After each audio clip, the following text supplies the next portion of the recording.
La Biblia recoge palabras enigmáticas de Jesús anunciando una apostasía generalizada diciendo, cuando el Hijo del Hombre venga, ¿encontrará fe sobre la tierra?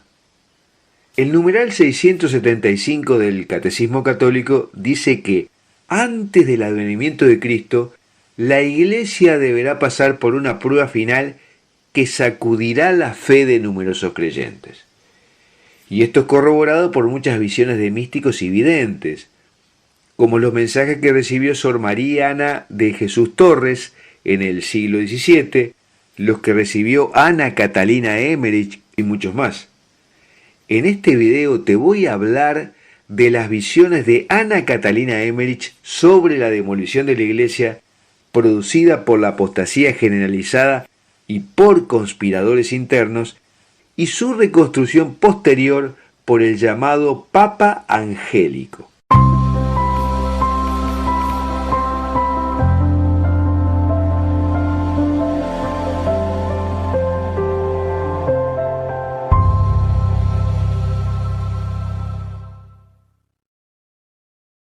Las visiones y mensajes sobre la demolición de la iglesia que tuvo la beata Ana Catalina Emmerich son parte del tesoro de información que posee la iglesia. Y los hechos que están ocurriendo muestran que el deterioro de la iglesia católica ha avanzado en la dirección de estos mensajes y visiones. El mundo occidental se ha vuelto más ateo y ha adquirido una actitud agresiva hacia el cristianismo y ha comenzado la persecución. Pero además ha invadido los bancos de las iglesias el pensamiento mundano sin que los sacerdotes le pongan freno. Se descree de las verdades tradicionales de la fe de los apóstoles y cada uno está construyendo su propio cristianismo a medida, surciendo retazos de cosas que acepta y eliminando las que no acepta. En los últimos años reina la confusión y los católicos de a pie ya no saben qué es lo correcto y lo incorrecto. Como si alguien hubiera frotado una lámpara mágica y apareció el genio de la confusión que da letra a las declaraciones de cardenales, obispos y sacerdotes, y también aparecen signos de una conspiración operando desde adentro. Y entonces nos vienen a la memoria las visiones y mensajes que recibió la beata Ana Catalina Emmerich, quien fue portadora de abundantes mensajes sobre la demolición de la iglesia transmitidos por Jesucristo. A ella se le mostró una iglesia falsa y hombres malvados conspirando contra la iglesia católica y haciendo mucho daño. Vio en una visión a los enemigos de la iglesia derribándola e intentando construir una nueva sobre planes estrictamente humanos. El protestantismo estaba en ascenso y el cristianismo estaba cayendo en una decadencia total. Vio que en el futuro la religión caerá tan bajo que solo se practicará aquí y allá en granjas y en familias protegidas por Dios durante los horrores de la guerra. En aquellos lugares en los que algunas almas todavía rezan, vio que la luz descendía, pero en otros la oscuridad era pavorosa. Ella dice que se le mostraron casi todos los obispos del mundo y pudo ver el estado interior de cada uno, pero solo unos pocos eran perfectamente sólidos, y se le mostró la vida pecaminosa en la que habían caído fieles y sacerdotes. Tuvo una visión de cómo una secta secreta atacaba astutamente a la iglesia de Pedro por todos lados. Los vio haciendo profanaciones y destrucciones de todo tipo. Hacían todo de acuerdo con un plan determinado, con gran habilidad. El edificio de la iglesia parecía desaparecer bajo su toque, aunque nada se desmoronaba por sí mismo, porque algunos de ellos se dedicaban a la reconstrucción. Pero destruían lo santo y lo grande y construían lo vacío, lo hueco, lo superfluo. Ana Catalina dice que vio un periodo en que habrá dos papas coexistiendo, uno verdadero y otro falso, que es el líder de lo que se llama la Iglesia de las Tinieblas. Vio el progreso de esta iglesia y la terrible influencia que tendría sobre la gente. E incluso el 13 de mayo de 1820 llega a tener una visión de una misa ecuménica en Roma. tuvo otra visión sobre la gran tribulación que reina en todas partes. Vio a muchos sacerdotes ancianos llorando amargamente y mezclando sus lágrimas con las de otros más jóvenes que ellos. Vio a las almas tibias accediendo voluntariamente a demandas dañinas para la fe, incluso cerrando sus iglesias, mientras los sacerdotes dejaban que las cosas siguieran su curso y celebraban misa de manera muy irreverente. La Emmerich dice que estaba tan abrumada que lloró fervientemente a Jesús por su misericordia y éste le habló por un largo tiempo. Le dijo que la iglesia aparentemente caería en la ruina total, pero que se levantaría de nuevo. Que incluso si no quedara más que un cristiano católico, la iglesia de Dios volvería a triunfar, ya que sus fundamentos no estaban en el intelecto ni en los consejos de los hombres. Él le mostró todo lo que él mismo había soportado por ella y la eficacia y los méritos de los trabajos de los mártires. Y más tarde vio cómo la iglesia de los hombres que se estaba construyendo se destruye, y que los santos se unen para reconstruir la verdadera iglesia de Dios que se vuelve más gloriosa que nunca. Vio cómo 12 hombres corrían justo cuando la iglesia estaba por desmoronarse, junto con miríadas de ángeles que ayudaban a mantener a la iglesia en pie, casi destruida por la sociedad secreta.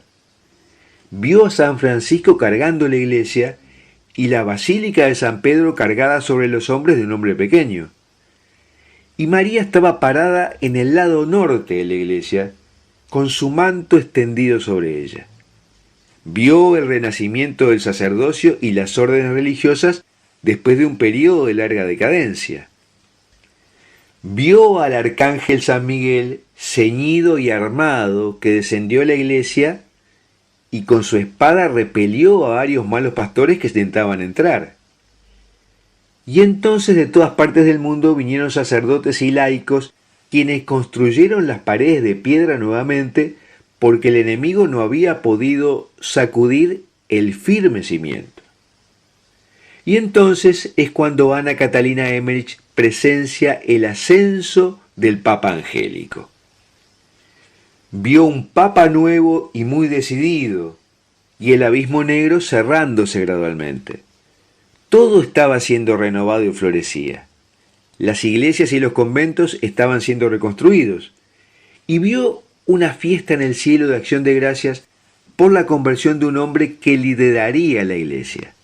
San Pablo, San Agustín y otros santos convertidos figuraban de manera conspicua. Era una gran fiesta de la iglesia triunfante, una acción de gracias por una gran gracia todavía futura. Era algo así como una futura consagración. Se refería a la conversión de un hombre a quien vio de figura ligera y medianamente joven que un día sería el Papa Angélico. Vio a muchos cristianos regresar al seno de la iglesia. El nuevo Papa sería estricto, quitaría a los obispos tibios. El joven ya estaba en las órdenes y parecía que estaba recibiendo una nueva dignidad. Él no era romano, aunque era italiano de un lugar no muy lejos de Roma, y parecía ser de una familia piadosa noble. Esta profecía del Papa Angélico fue popular en el siglo XIII y se decía que curaría a la iglesia de un gran cisma y lograría un segundo Pentecostés. En las profecías de la Salet se dice que será un pontífice que nadie espera, al que el franciscano Tomasucho de Foligno bautizó con el nombre de digno pastor, y dijo que vendría de más allá de las montañas y que renovará la iglesia combatiendo a los cismáticos instalados dentro de ella, restaurándola. Esta profecía del digno pastor fue dada en el siglo XIV, y Tomasucho de Foligno dice que se hará realidad 12 años después del milenio, o sea, luego del año 2012. Entonces, tanto la doctrina católica como las visiones de místicos relevantes dan cuenta que se producirá una pérdida de fe dentro de la iglesia y el mundo, que ya estamos avisorando, y luego un renacimiento.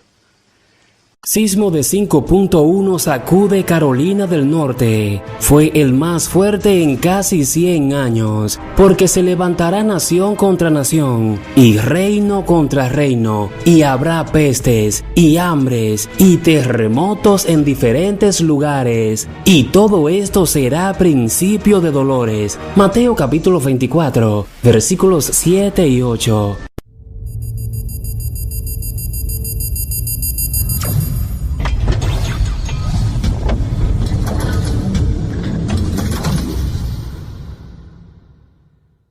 Un terremoto de magnitud 5,1 golpeó a unas 2 millas de la ciudad de Esparta, Carolina del Norte, la madrugada del domingo, a lo largo de la frontera del estado con Virginia, según el informe preliminar del Servicio Geológico de Estados Unidos. Es el terremoto más fuerte que ha sacudido el estado desde 1926, según el Servicio Geológico de Carolina del Norte. El terremoto, cuyo epicentro está en el condado de Allegheny, se sintió tan lejos como Washington, D.C. y Atlanta, según informes del USGS. El alguacil del condado de Allegheny, Brian Maines, se estaba preparando para la iglesia cuando empezaron a caer cosas de la pared. Dijo: "La casa pareció cambiar y se sintió como si se fuera a caer", le dijo a CNN. "Empecé a sufrir algunos daños en las placas de roca. Mi chimenea estaba empezando a agrietarse", dijo. "Varias casas con daños en la estructura. Tenemos gente afuera en este momento. Hay casas que se han movido 1 o 2 pulgadas de sus cimientos. Hay personas que han tenido que dejar sus casas porque no es seguro adentro. Es un evento bastante grande. No hubo informes inmediatos de heridos, pero hay daños en la ciudad de unos 1,800 personas", dijo el alcalde de Esparta, Wes Brainiger, y agregó que los cimientos de su casa se agrietaron y los artículos cayeron de los estantes dentro de su casa. "Se sintió como una gran locomotora pasando y una gran ola viniendo debajo de la cama", dijo el alcalde. "He vivido aquí toda mi vida y nunca he sentido algo así". El USGS dice que los terremotos se vuelven destructivos en una magnitud de 4.0 a 5.0, dependiendo de las variedades. Un terremoto de magnitud 5.3 se considera un terremoto moderado, dice el USGS. La agencia emitió una alerta verde, lo que significa que hay una baja probabilidad de víctimas y daños. El concejal Cole Edwards también se despertó de golpe por el terremoto. Dijo: "No hubo daños en su casa, pero rompió algunos platos y derribó algunas fotos de la pared. Hemos tenido mucha gente asustada esta mañana", dijo el alcalde. "Ese fue el más intenso que hemos tenido". El terremoto retumbó a una profundidad de aproximadamente 5.7 millas, que se considera un terremoto poco profundo. Los terremotos de menos de 43 millas tienden a ser más destructivos que los más profundos, dice el USGS. Esto marca el terremoto más fuerte de Carolina del Norte desde que una magnitud de 5.2 sacudió el condado de Mitchell, a unas 50 millas al noreste de Asheville, el 8 de julio de 1926, dice el Servicio Geológico de Carolina del Norte. Una magnitud de 5,5 sacudió Skyland en 1916, dijo la agencia. Esparta está a unos 160 kilómetros al norte de Charlotte. Un sindicato de bomberos de Charlotte tuiteó que no hubo informes de heridos. "Buenos días, Charlotte. Estamos seguros de que la mayoría de ustedes está despierta porque sí. Fue un terremoto lo que sintió. No hay informes locales de daños o lesiones, pero qué llamada de atención", tuiteó el sindicato. Los agentes del alguacil Maines se están asegurando de que sean muy visibles en este momento, dijo. "Con la pandemia en curso, la gente tiene más ansiedad en este momento. Una de las cosas más importantes para las fuerzas del orden en este momento es calmar las aguas, que la gente viva en paz y no tenga miedo en este momento", dijo. "Vivimos en una pequeña comunidad de montaña. todos planeamos cuidarnos unos a otros. El área de Esparta se encuentra entre 3 zonas sísmicas: en Charleston, Carolina del Sur, el este de Tennessee y el centro de Virginia. Varios terremotos más pequeños, todos de magnitud 2,6 o inferiores, se produjeron cerca de Esparta el sábado y la madrugada del domingo. 2 temblores más golpearon a unas pocas millas de Seymour,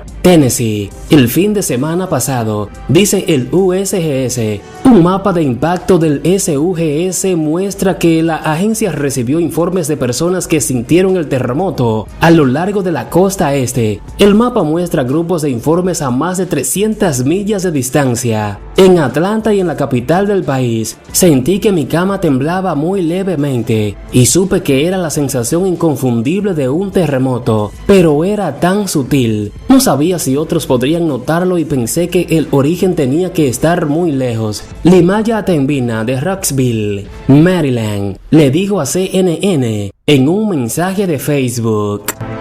Entonces hubo relámpagos y voces y truenos, y un gran temblor de tierra, y un terremoto tan grande, cual no lo hubo jamás desde que los hombres han estado en la tierra. Y la gran ciudad fue dividida en 3 partes, y las ciudades de las naciones cayeron, y la gran Babilonia vino en memoria delante de Dios, para darle el cáliz del vino del ardor de su ira. Y toda isla huyó, y los montes no fueron hallados. Apocalipsis capítulo 16, versículos del 18 al 20. Así quedó el Caribe tras el paso de la tormenta Laura, que ahora es un huracán categoría 3. Los vientos han aumentado a 185 kilómetros por hora, según el aviso que acaba de llegar del Centro Nacional de Huracanes. Laura se ha intensificado rápidamente de la noche a la mañana y probablemente seguirá fortaleciéndose. Se pronostica que Laura se convertirá este miércoles en una tormenta de categoría 4, extremadamente peligrosa, antes de tocar tierra esta noche cerca de la frontera de Texas y Luisiana. Como un gran huracán, el Caribe ya vivió el terrible paso del huracán Laura, donde hasta el momento se reportan más de 20 víctimas y miles de afectados. Puerto Príncipe, la capital de Haití, es una de las zonas más destruidas tras el paso del huracán. Los países del Caribe, golpeados por el impacto económico del coronavirus, comenzaron el martes a recuperarse de los daños causados por la tormenta Laura, que dejó al menos 24 víctimas y afectó a miles de viviendas, así como a infraestructura eléctrica. Brigadas de trabajadores estaban reparando postes de energía derribados, cortando árboles que bloqueaban carreteras y ajustando los techos, después de que la tormenta azotara los países más grandes de la región. Laura se ha convertido en huracán desde que salió de Cuba en su ruta noroeste hacia Estados Unidos. Laura causó el mayor daño en Haití, donde la preparación es débil, mientras la deforestación ha dejado al país vulnerable a inundaciones y deslizamientos de tierra. Cuando hay fuertes lluvias, torrentes de aguas con rocas traídas desde las montañas cayeron en un mercado en un barranco en Puerto Príncipe antes del amanecer del domingo, incluyendo los depósitos donde dormían muchos de sus vendedores. Al menos 21 personas fallecieron en Haití, principalmente por las inundaciones repentinas que convirtieron las carreteras en ríos embravecidos. Un total de 198 familias quedaron sin hogar, según la Oficina de Protección Civil. 5 personas continuaban el martes desaparecidas, incluida una mujer cuyo bebé fue encontrado sin vida luego de que su automóvil se atascara en una inundación. Los lugareños temen que Laura sea solo un pequeño adelanto de lo que está por venir, ya que la temporada de huracanes suele alcanzar su punto máximo en septiembre. El Caribe ha experimentado 4 huracanes categoría 5 en escala de Saffir-Simpson en los últimos 4 años, incluido Matthew, que causó la muerte de más de 500 personas en Haití. El impacto también es más severo debido a la escasez de recursos en una región particularmente afectada por el colapso del turismo a raíz de la pandemia de coronavirus, plátanos dañados, comunidades inundadas en República Dominicana, principal mercado turístico del Caribe. La tormenta Laura dejó al menos 3 víctimas, mientras que en Jamaica, los deslizamientos de tierra y las crecidas de ríos dejaron algunas carreteras intransitables, arrasando al menos un puente. No podemos entrar y salir de la comunidad, dijo el martes Troy Cruikshank, de 33 años, en la parroquia oriental de Saint Thomas, en Cuba. No se reportaron pérdidas de vidas luego de que más de 316,000 personas fueron evacuadas, pero unas 1,000 viviendas resultaron dañadas, dijo el presidente Miguel Díaz-Canel, y algunas granjas agrícolas se vieron afectadas. Los vientos de Laura de alrededor de 75 kilómetros por hora derribaron mis plantaciones de plátano y la lluvia acabó con los sembrados de mi yuca, dijo a Reuters Raúl Mayor, un agricultor de 44 años desde el poblado de Chacón, en Isla de la Juventud. Todavía no tenemos electricidad porque se derrumbaron muchos postes, agregó. Además de la pérdida de vidas en Haití y Dominicana, el ciclón dejó cientos de casas inundadas y comunidades aisladas y más de 1 millón de habitantes quedaron sin electricidad. En tanto, el huracán Marco se degradó a tormenta el domingo por la noche, produciendo lluvias fuertes y vientos en ráfaga a lo largo de sectores de la costa norte del Golfo de México. Según el NHC, los funcionarios de Texas y Luisiana están instando a la gente a que se salga del camino de la tormenta, en parte porque se espera que Laura empuje enormes cantidades de agua sobre tierras bajas que no están equipadas para manejarlas. Incluso pudieron ver que cuando Laura era una tormenta tropical que se movía por el Caribe, perecieron al menos 9 personas, y ahora que la costa del Golfo enfrenta la tormenta, los funcionarios se apresuran a prepararse. La Cruz Roja estadounidense ha preubicado a 700 trabajadores y ha suplido de suministros de socorro en el área, dijo el grupo. Mas como en los días de Noé, así será la venida del Hijo del Hombre, porque como en los días antes del diluvio estaban comiendo y bebiendo, casándose y dándose en casamiento, hasta el día en que Noé entró en el arca, y no entendieron hasta que vino el diluvio y se los llevó a todos. Así será también la venida del Hijo del Hombre. Mateo capítulo 24, versículos del 37 al 39.